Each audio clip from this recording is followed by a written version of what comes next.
튀르키예 때문에 우리가 기도하고 관심 많이 가지고 있는데, 그 튀르키예에서 지금 골치 덩어리가 하나 있다고 합니다.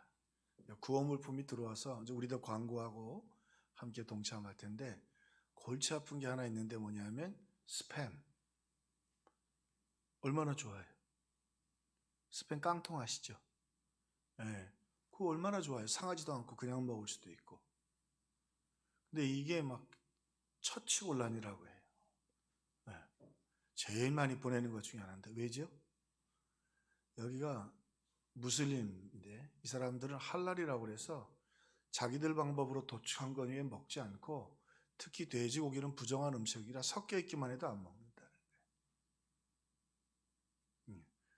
그러니까 우리가 누군가를 도울 때나 어떤 일 할 때 바른 정보가 얼마나 참 중요한가. 우리 신앙이 그래요. 너무 지나치게 이 코로나 위기가 지나면서 사람들 중심으로 안 오니까 교회에. 근데 그럴수록 본질을 추구해야 합니다. 하나님의 역사가 나타나야죠. 할렐루야. 사람들이 끄떡끄떡 한다고 해서 사람들을 통해서 그 일이 결코 부흥이라고 말할 수는 없기 때문이죠. 오늘 이 본문의 아주 짧은 구절들은 이 기독교 역사에서 아주 중요한 메시지들을 담고 있습니다. 정보들을 가지고 있죠. 가이사랴에 고넬료를 하는 사람이 있으니 이달리아에 부대를 하는 군대의 백부장이라. 오늘 그냥 읽어나갈 수 있지만 이 기독교 역사에서 아주 그 하나님의 놀라운 역사가 벌어지고 있는 현장이기도 하면서도 교회의 위기였고 사도들의 위기가 다가오기도 합니다. 이 앞에 사건들을 보면 9장 10절 사도행전에 보면 베드로를 통해 놀라운 역사가 나타나는데, 애니야 곳에 다비다라고 하는 여자가 있는데, 애니야라는 여자는 병들어서 중풍병으로 8년이나 있었는데 베드로가 예수 이름으로 명하노니 그러니까 일어났어요. 그러니까 베드로의 위상이 막 점점 더 올라가는 거죠. 거기다가 다비다는 죽었어요. 참 신실한 여인이었는데 죽어서 시체를 씻어 다락에 누였어요. 그런데 그가 병들어서 죽었는데 시체를 향하여 다비다야 했더니 살아났어요. 그러니까 이 베드로의 위상이 말이죠, 그죠? 죽은 자가 살아나고 막 8년째 중풍병 걸렸던 여인이 살아났기 때문에 베드로가 아주 굉장한 그 사람들에게 성령의 역사를 통해서 놀라운 또 집중을 받게 되는데, 그리고서는 오늘 가이사랴 고넬료라는 곳에 고넬료라는 사람이 가이사랴에 있다고 하는데, 이 사건을 통해서 베드로가 사실은 상당히 난처한 일을 당하게 됩니다.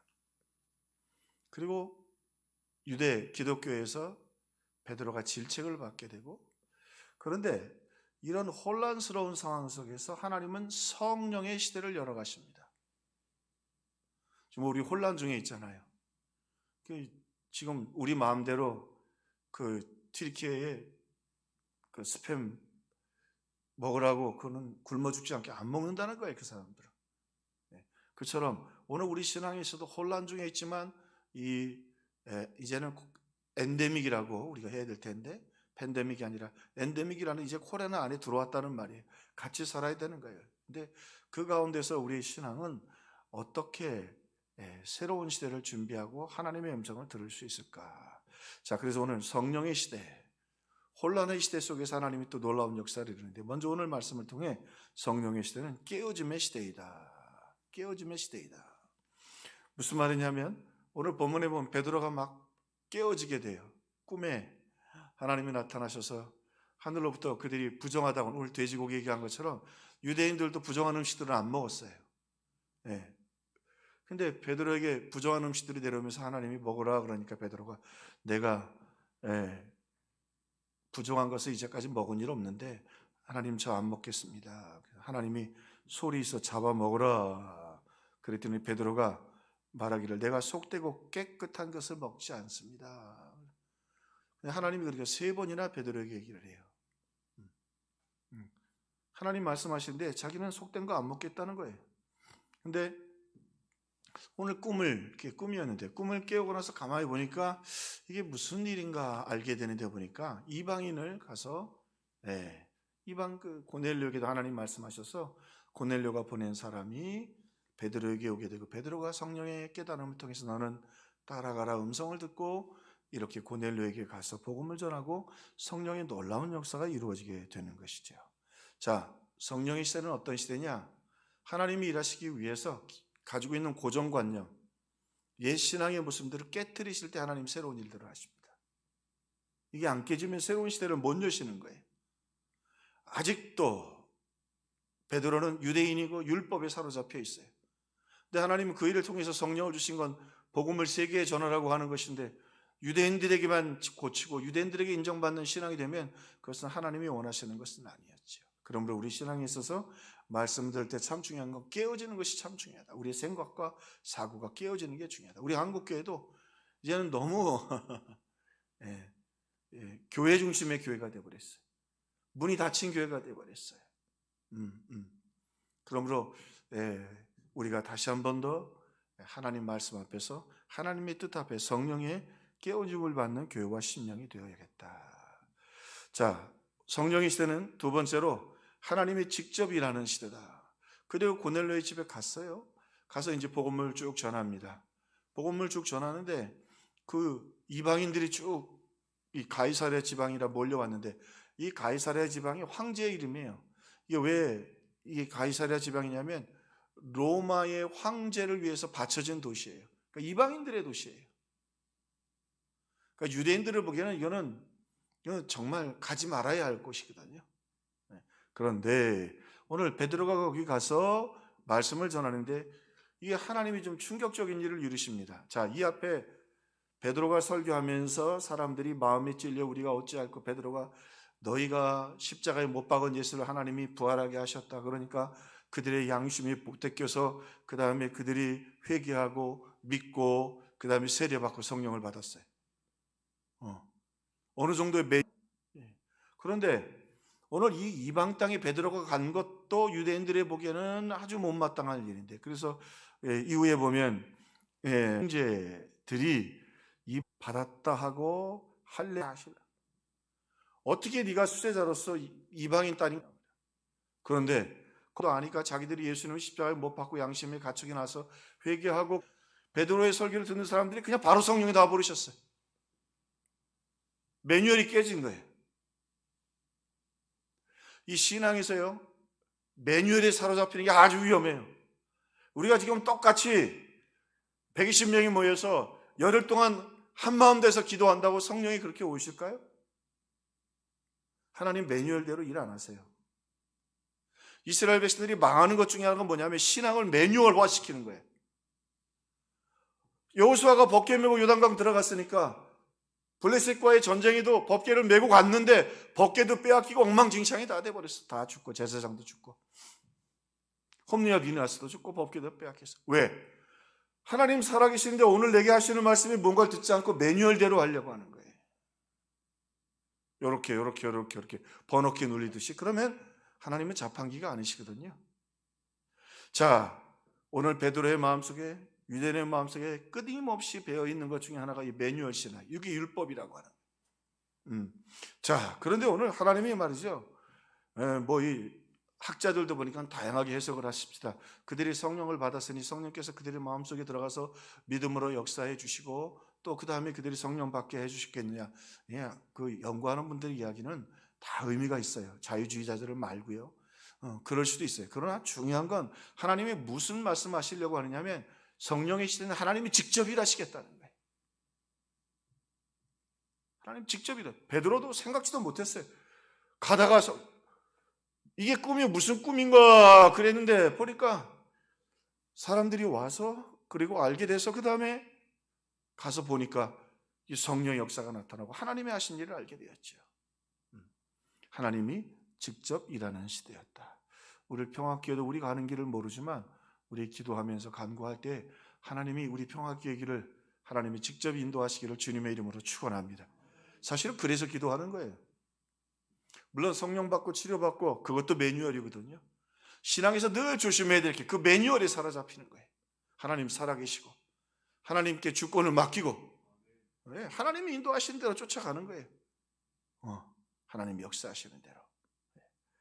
자, 한 가지 더 우리 생각해야 될 것은 성령의 시대는 겸손의 시대다.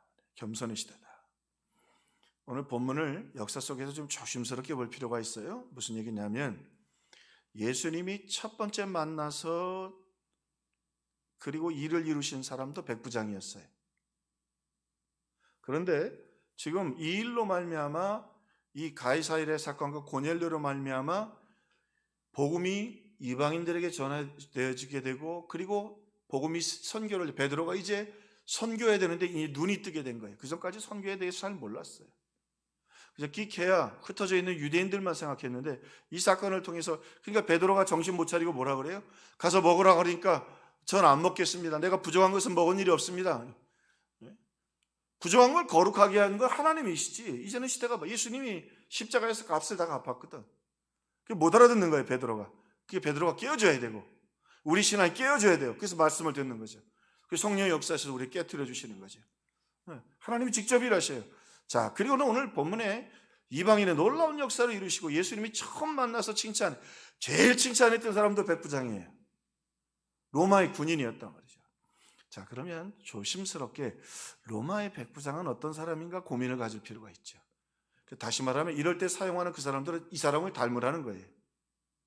루디아를 빌보 교회에 처음 그 헌신 여인으로 세운 것은 이 여인처럼 헌신하고 충성하는 모델로 세우신 거예요. 이런 모델 교회가 돼야 돼요. 평화교회는 하나님이 쓰실 수 있는 교회가 돼야 되죠. 이제 세계복음화를 위해서 하나님이 쓰시는 사람이 있는데 이 겸손의 사람, 이 백부장과 같은 사람이라. 폴리비우스라고 하는 역사가는 백부장에 대해서 이렇게 아주 정확하게 설명을 했어요. 백부장은 우리로 얘기하면 지금 군대에 한 100명이니까 그저 중대장도 좀 안 되는 작은 부대의 그 군인이긴 한데 장교적 위치에 있지만 하사관적 성향이 강했다는 거예요. 백부장이 두 번이나 중요한 자리에 나오니까 연구할 필요가 있죠. 폴리비우스는 이렇게 백부장에 대해서 소개했어요.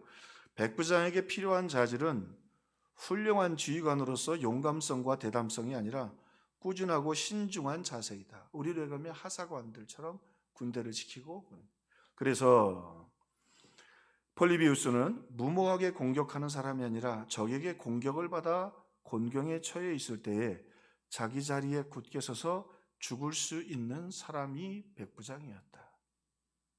그리고 한 역사가는 로마의 군대와 로마의 역사를 이끌어갔던 것들은 이 군대에 있었던 백부장들이었다. 앞에서 치고 나가서 용기 있게 하는 그런 사람들이 아니라 그 병사들을 돌보고 함께 있고 어려울 때 자리를 지켜주는 그런 직업 군인, 뛰어나고 영광과 멸류관을 받는 것 같지 않지만 자기 자리에 최선을 다하는 사람이었다. 자, 한번 보세요. 조심스럽게 베드로하고 이 백부장이 비교가 됩니다. 말씀해 보면 객관적으로 봅시다. 자, 똑같은 천사를 베드로하고 고넬료가 똑같이 보내요. 근데 베드로는 하나님이 환상을 보여주셨을 때에 3번이나 거절해요. 안 먹겠다 그러고 안 먹겠다 그러고 안 먹겠다 그래요. 그 다음에 고넬료에게 그렇게 하나님이 천사를 보낼 때 고넬료는 어떻게 하죠? 오늘 말씀해 보니까 내가 곧 당신에게 사람을 보내었으니, 율법으로부터 출발한 베드로, 그리고 새로운 시대를 이끌어갈 또 다른 사람, 새로운 시대에 쓰임받을 사람, 뭐가 달라요? 하나님 말씀하실 때 순전하게 순종하는 거예요. 그 군인이었고 하사관이었고. 자, 오늘 그러면서 앞으로 하나님이 쓰실 사람들은 이렇게 하나님 말씀에 순종하고 순전할 수 있는 사람이 되어야 한다. 그뿐만이 아닙니다. 자, 오늘 고넬료가요, 그 베드로를 만나자마자 어떻게 하냐니까 이 식민지 지배의 정복자 아니에요? 정복자 장교란 말이죠. 고넬료가 베드로를 맞아 발 앞에 엎드리니, 베드로가 깜짝 놀래요. 핸드릭스는 이렇게 했어요. 베드로가 이제까지 한 번도 이런 대접을 받아본 적이 없다. 근데 로마의 장교가 자기를 무릎 꿇길 수 있는 로마의 장교가 지금 자기 앞에 무릎을 꿇고 엎드려서 자기를 하나님의 사람으로 존중. 처음 이런 대접을 받아봤다는 거예요. 이게 핸드릭슨이 대주석가이니까 맞겠죠. 저는 다 훑어볼 수는 없었지만. 자, 그런데 오늘 이 일이 있고 나서 11장에 보니까 베드로가 유대인들, 사도들, 그리고 할레파 사람들이, 그런데 다 그런도 그리스도인들이에요. 그들에게 아주 심한 질책을 받아요. 너 왜 가이사랴에 갔냐는 거죠. 네? 네. 너 왜 가이사랴에 가?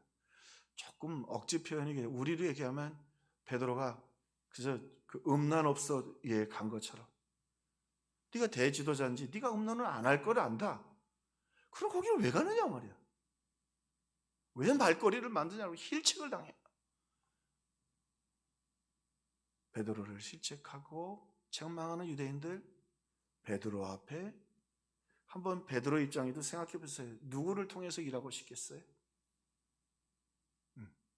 오늘 말씀 보니까 참 이 백부장 고넬료를, 그래서 백부장 앞에 있는 백부장은 이름이 안 나오는 고넬료 이름이 나와요. 그 말은 뭐예요?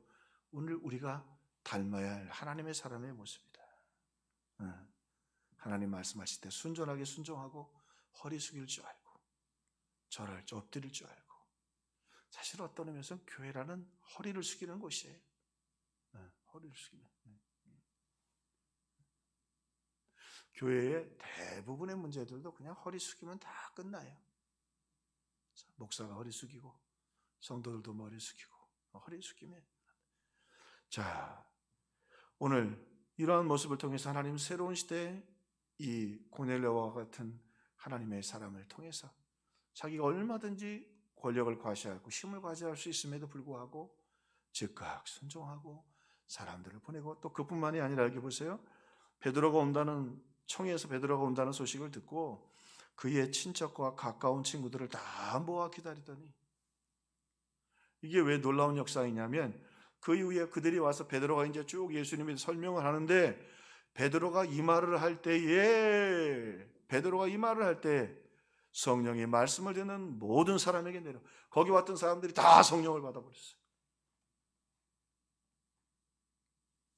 그 사이에 믿음이 생겼겠죠. 성령이 회개하는 마음도 주셨고, 그러나 어쨌든 막 한순간에 모든 역사를 다 이루어 드렸어요. 그런데 그 도구로 쓰임 받은 사람이 누구냐면 이 고넬료예요. 식구들이랑 아는 사람들 다 데리고 왔다고. 그 성령이 다 임하셨어요. 성령 받고 그 다음에 세례를 받았어요. 세례 받고 성령이 오셨는데 하나님이 그렇게 소중하게 여겨 주셨던 것입니다. 자, 그러면서 우리가 한 가지 생각해요. 뭘 생각하냐면, 역시 베드로야, 뭔가 부족해 항상. 그죠? 베드로가 하는 거 보면 뭔가 항상 뭔가 뭐 구석에 좀 아이고 조금구나. 그런데요, 베드로를 보세요. 이게 베드로가 위대한 하나님의 사람으로 하나님께서 그를 역사 속에서 본받게 하시는 게 있어요. 그게 뭐냐면, 그리고는 그가 돌아와요. 돌아왔는데 11장에 보면 야단 법석이 났어요. 유대인들인 사도들과 형제들이 이방인들도 하나님의 말씀을 받았다함을 들었더니 베드로가 예루살렘에 올라갈 때 할례자들이 비난하여 이르되 내가 무할례 집에 들어가서 함께 먹었도다 하니. 간 것만이 아니라 가서 함께 먹었어. 거기서 유숙했어요.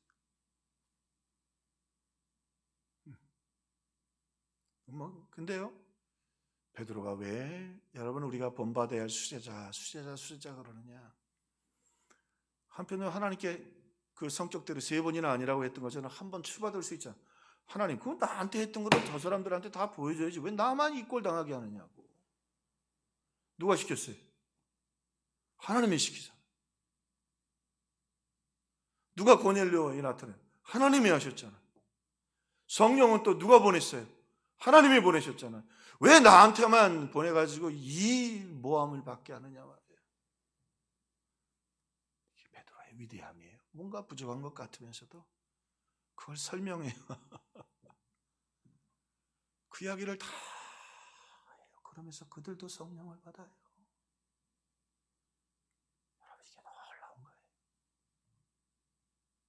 이게 하늘나라의 위대함인 거예요. 설교에서 5천 명이 돌아오는 게 중요한 게 아니에요. 이해하지 못하고 믿음이 부족한 그들에게 다 설명을 해. 이렇게 해서 나도 잘 몰랐는데 내가 3번이나 아니라고 그래. 또 뭐 누구 사람에서 가보니까 또 모여 있더라. 그래서 성령을 다 받고 나도 난처했단 말이죠. 그들이 왜 성령이면 나도 잘 모르겠다. 근데 하나님이 분명한 건 이방인들에게도 역사하시려고 하는 것 같다. 그렇게 말을 하자 오늘 그들이 그 일로 인하여 다 놀라며 이방인에게도 복음이 증거된다고 하는 사실을 그들이 알게 되었어요. 근데 이게 별거 아닌데 왜 중요한지 아세요?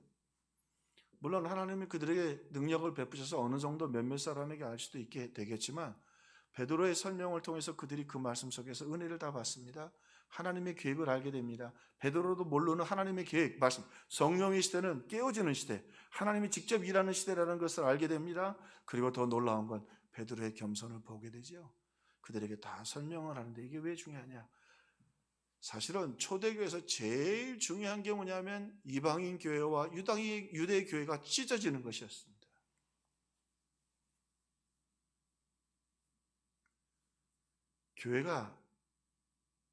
사실은 교회가 제일 위기를 맞을 때가 언제일까요? 죄송합니다. 담임 목사님이 없어도 정 없으면 장로님들이라도 돌아가면서 기도하면 돼. 근데 교회가 찢어지면 안 돼. 교회가 빚이 있고 어려움이 있어도 교회가 하나 돼서 가면 되는 거예요. 교회가 찢어지면 안 돼. 기도도 잘 안 되고 서로 미워하게 되고 말이죠. 오늘 사탄이 하는 항상 제일 무서운 교회의 파괴 전략은 뭐냐면 교회를 쪼개는 거예요. 지금 이방인 교회하고 그 이방인 교회하고 이 유대인 교회가 하나가 되면 하나님 나라가 놀랍게 역사했겠지만, 그래서 바울도 기독교 역사에서 굉장히 중요한 일이 하나 있는데 예루살렘 교회가 우리 튀르키예처럼 궁핍해가지고 막 흉년이 들어서 사람들이 굶어 죽어가요. 전염병이 돌아요. 비가 안 오면 전염병이 돌아요. 그때 바울이 온갖 욕을 먹으면서 사기꾼 소리를 비방하는 사람들에게 들으면서도 헌금을 억지로 걷어가지고 이 예루살렘 교회로 가져갑니다. 그것 때문에 바울이 욕 많이 먹어요. 왜 그랬을까요? 이방인 교회와 이 유대인 교회가 하나라고 하는 거예요. 그게 깨지면 예수 그리스도의 복음이 깨지고 하나님의 역사가 안 나타나요. 그래서 이 초대교회의 위대한 사람들, 사도 바울, 베드로, 여기 베드로 보면 항상 뭐 여지를 남겨요. 응? 여지를 남겨요. 근데 왜 사도 바울이 수제자가 아니고 베드로가 수제자냐? 그 일 때문에 한번 베드로가 댕탕 혼나요. 면박을 당해요. 이방인들과 같이 그래서 이제 알게 됐으니까 밥을 먹고 식사를 했어요. 그때 유대인들이 또 오는 거예요. 베드로 또 저런다고 말이죠. 제발 안 저랬으면 좋겠는데 또 이방인들이랑 어울린다고 말이죠. 그러니까 베드로가 슬쩍 자리를 피웠어요. 근데 그 소식을 바울이 듣고는 베드로를 엄하게 꾸짖습니다. 네가 어찌하여 복음으로 하나를 만들어야 되는데. 놀라운 건 베드로가 잘못했다고 할 수도 있고 또 이 사도 바울이 참 젊고 의롭게 비판을 하기도 했지만 그래도 베드로가 수제자이고 대단한 것은 왜 수제자이냐? 거기에 대해서 한마디 반격을 안 합니다. 네 말도 맞지만 왜 설명을 못하겠어요, 베드로가? 그래도 또 유대인들이 그러는 데는 이해가 있으니까 나도 다 알지만 베드로가 모르는 것 아니에요. 그러나 늘 이 위대한 하나님의 사람들의 가슴 속에 있었던 건 뭐냐면 교회가 하나 되는 것이었어요. 이 성령의 사람들이 겸손했어요. 난처했지만 창피했지만 그리고 그걸 또 가서 설명을 다 해요, 베드로가. 그 어린 사도 바울한테 군박을 당하고 그래도 그리고 또 사도 바울도 예루살렘에 가서 죽을 고비를 하고 또 와요. 넘어가. 가지 말라는 거 가가지고 거기서 죽을 뻔하잖아요. 그러면서도 하나님의 교회를 하나를 만들어요. 그래서 예루살렘 교회와 이 이방인 교회가 하나가 돼서 함께 걸어갑니다. 그래서 복음이 깨지지 않고 복음이 하나 되고, 그래서 성경이 하나가 되고 하나님의 역사가 나타나게 되었던 것이죠. 성령의 시대입니다. 깨어짐의 시대입니다. 말씀 앞에 늘 우리의 부족함이, 우리의 연약함이 깨어지기를 주님의 이름으로 축원합니다. 성령의 시대는 하나님이 직접 일하시는 시대입니다.